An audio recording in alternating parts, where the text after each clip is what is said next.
Alright, welcome back. This is a review for Fruits Basket Season 2, Episode 1, or Episode 26, depending on how you want to label it. I'll probably have both down in the title, just because I can. But yes, now all those April Fool jokes from the many years of the original series being out, it's finally true, and that Fruits Basket finally has a Season 2! Yay! I'm just so happy. I'm so happy! Okay. Okay, so before we actually get into the actual episode itself, let me talk about the opening and ending, because yeah, we got new openings and endings. I really like the opening and endings. They're really good. Um, the opening is a little subtle. A lot of little it does hint at things that will happen later on in the season, but if you don't know what they are, they're just like whatever. You'll when we get to those scenes, you'll understand. Anyway, but then the ending. There's actually something with the ending I in particular want to talk about. I really like the ending. It's very chill. It's very pretty. It's very cute. It's so pretty. But something that something that I found out was that if you listen to I think for like the last 10 seconds where they're doing the ooze of the song, it's actually at the beginning of the full version of the song as well. But it sounds like the beginning ooze of the original 2001 opening. Because if you go back and listen to them, if you go and listen to the the Japanese version, mind you, of the 2001 opening, it's at the very beginning, and then whether you listen to the very beginning or very end of the full um, version of this ending, or just the very ending of the what you get in the anime. The oohs sound very similar, like really similar, like it's almost exactly. It's like a little oh, can't think of the word I'm thinking of. I thought of it earlier, now I can't think of it. It's like a little tribute. That's not the word, but it's close enough to what I'm thinking. Kind of like a little tribute to the original, which is nice. It's cute. But it's so good. Anyway, so now into the actual episode, which is kind of split into two portions, and I'll kind of get sidetracked here for a second and talk about something else. But this is kind of surprising that they started off with this episode. You know, a lot of people are surprised that they started off with the Motoko Yuki fan club episode. But overall, it does kind of make sense, mainly because even though it's about Motoko, this episode is more about Yuki from a complete outsider's perspective, or in this case, Motoko's perspective. And it's an episode about the fact that Yuki has changed over the course of the year since he met Toru. Even if it's just a little bit, he has changed some in different aspects. And then he'll be getting more change as the season goes on. And seasons, I should say, go on. And it's also really, I think it fits well, just because it'll be a good breather. It's just a good starting point before we get into some of the more some of the more drama, but some of the more heavy stuff that will happen later this season. So I think it actually works pretty well to start off with this. Again, it seems strange if you don't know what's coming next, but I think it works because then instead of this being just randomly inserted, like in the middle of just stuff going on, it feels like it should be here a little bit better. It works a bit easier here. Um, now, so now before I actually get into the talking about the actual episode, I have to mention this, which just might take a little bit. So it is interesting how they did this episode in that you have it's the first half, it's split into basically thirds. The first third and the last third are centered on Motoko. Then the middle third you have the Kakeru and Machi stuff. Now this is a bit complicated, but I'll try to explain it as best as I can. So in the manga, none of the Kakeru and Machi stuff was actually in there. Yuki did not actually meet Kakeru and Machi during the Motoko chapter. it was just Motoko. Now, mind you, at the end of the Motoko chapter in the manga, you actually see for the first time Kakeru and Machi, and that was, they pretty much, so if you think back to episode 25 of last season, when you see Kakeru and Machi walking up the stairs and Yuki and Toru walking down the stairs, they pretty much took their little introduction that was supposed to be, that happens at the end of the Motoko chapter, and moved it there. And of course, the only difference being that because they say that, because Kakeru and Machi say the same things, the only difference is that instead of it being on a staircase, it's Yuki and Motoko are outside having their conversation, and Kakeru and Machi walk by, like in a hallway by a window, and they see them, and then you get their little reveal of, oh, hey, look out for these characters, So it's interesting that they did that, and that they kind of moved it around a little bit. Also to note is that in the original series, because this was an episode in the original series pretty much has exactly what happens in the manga version of the Motoko chapter, just without the Kakeru and Machi portion being there, which always kind of frustrated me, because I was like, you had everything else there, just why did you take out Kakeru and Machi? So it was always kind of frustrating that they took them out, but at least they're here now. And I think it actually kind of works a little bit better that they mixed it in this way, because that they mixed in the proper Yuki meeting Kakeru and Machi introduction into the Motoko chapter, or into this episode in particular. I think it works a little better. I can't give you specifics at the moment, but I do like the fact that they had Yuki meet Kakeru and Machi during this chapter, during this episode, with Motoko. I think it actually works very well. I can't give any specific reasons why, but I think it actually really works well. Now another difference was that, and because technically Yuki meets Kakeru and Machi like maybe 6 or 7 chapters after the Motoko chapter, so by that point it's actually already summer vacation, and only like Kyo and Toru and all like Uo and Hana, they're not actually there at the school.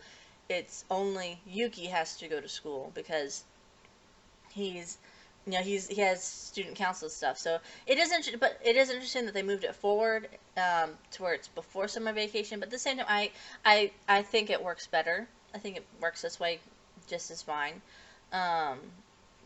Because it allows more time for it to be, for them to actually work on the summer vacation stuff when we get to it, instead of kind of jumping around a little bit here and there before we actually dive right in it. I think it works a little bit better in terms of combining different things. Anyway, now on to the actual episode. So I'll talk about Kakeru and Machi. Again, we don't really have a whole lot of information on them yet. They were just introduced, but I still love them so much. I love them so much, and they did an amazing job with their introduction. I love it.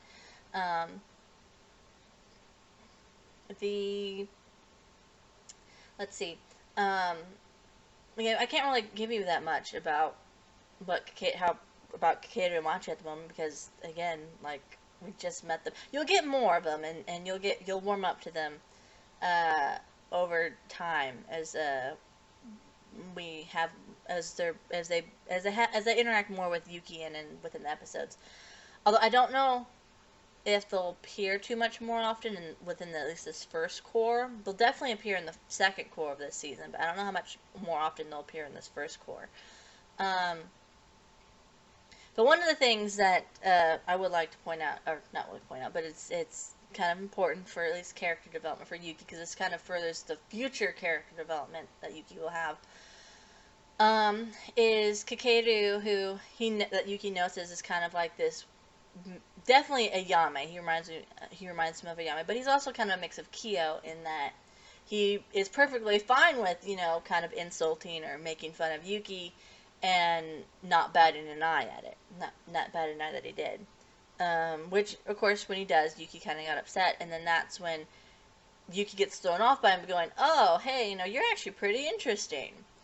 And so Yuki's like, wait, you just insulted me, and now you're calling me interesting. I am so confused. What is going on? I just don't understand. And of course, that's just Yuki in general. Now he's a very confused boy. You'll get more on that later. But the poor kid. um, but again, I can't go too much into detail about Kakeru and Machi. You will find out more about them. Anyway, but so on to more of the Motoko episode, which is again, it's more of her and the Yuki fan club trying to figure out, oh, is there going to be any girls in the student council? And Motoko, no, Makoto. So you have Motoko and then Makoto. He won't tell him anything. He's like, no, not gonna happen. And so of course, her and one of the third year fan club members try to break into the student council room, but Yuki's there, and so they just wind up talking to him. And during this conversation, Yuki, asks, pretty much he asks Motoko why she speaks so formally, and then he says, that he thinks it's cute. And of course you can kind of go, okay, he's saying that because Toru speaks very formally, and so he thinks that it's cute too. But she realizes that when he says that it's cute, that she realizes that he's not calling her cute. He's changed. His smile is more genuine than what it used to be. His demeanor, his entire attitude has changed over the course of the year, and she kind of gets a little upset because she's like, I've been watching him every day for the past year. How have I not noticed that he's changed? And or since he got here, and how have I not noticed that he's changed in this way? And she thinks that's probably because of her, referring to Toru. And she gets upset, and she's like, "Don't touch him!" And she runs out of the room. Everyone's and Yuki and the other girl are like, "Huh?" They're confused. But then you get this little moment, and this is one of the this is one of the things that Natsutake she's really good about, is that you get this little moment with Motoko, who she's like, I hate Toru being close to Yuki. I hate all women who get close to Yuki. But above all else, I hate myself for thinking these thoughts and for feeling those thoughts of this kind of not overprotectiveness, but like this feeling of that, oh, he's mine. I can't think of what the word is right now. I'm blanking on words right now. But the feeling of like, oh, he's mine. I own him. He's like an ownership type thing. I hate feeling that way because I know that he's different now. He's changed. He's not the same Yuki. And of course because above all else, I hate myself for this. I hate looking at myself and seeing the person who I am in the mirror when I have these thoughts and I think these things. Says I just don't like it. And then of course Yuki comes up to her, and he's talking to her, and she's like, oh, you're so, you're always cool, and you don't nothing really bothers you. And he's like, no, I do get bothered. I do get flustered at things. And she realizes that, hey, he smiles at her, this very genuine, sweet smile, and she realizes that, yeah,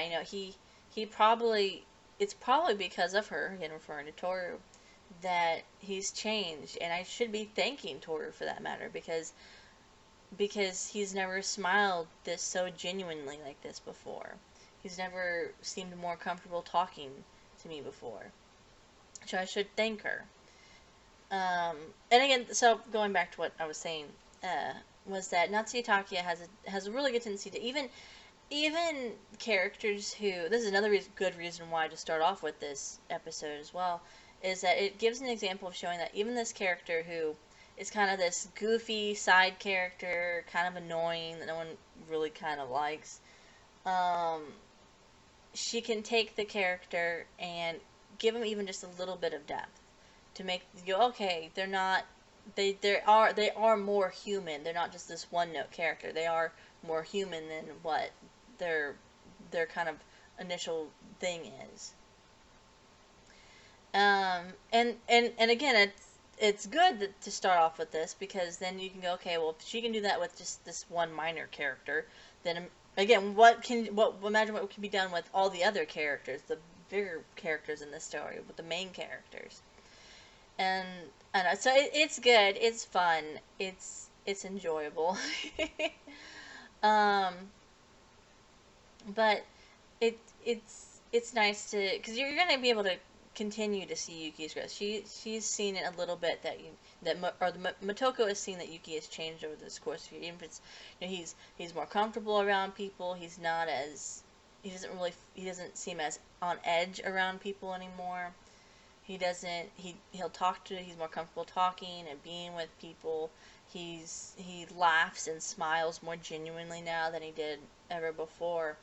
And so even though she's like, I I don't like the fact that Toru's close to him, but I have to thank her because he's more genuine than ever before. He's a much better Yuki than even from the time I have seen him, from the time I've actually known him. He's a much happier Yuki. So I think it's, even though again it's a weird way to start off the season, I think it's actually really good that they started off with this one for, again, kind of the different reasons that I've already stated. But yes, so I can't wait. Oh my gosh, next episode's gonna be pretty interesting. At least know what half of the episode should be, unless they make that entire chapter one episode, which would be interesting. But at least know for sure what half of the episode will be. It'll be interesting what they do with the rest of it. But that's really about it, so thanks for watching, and bye for now.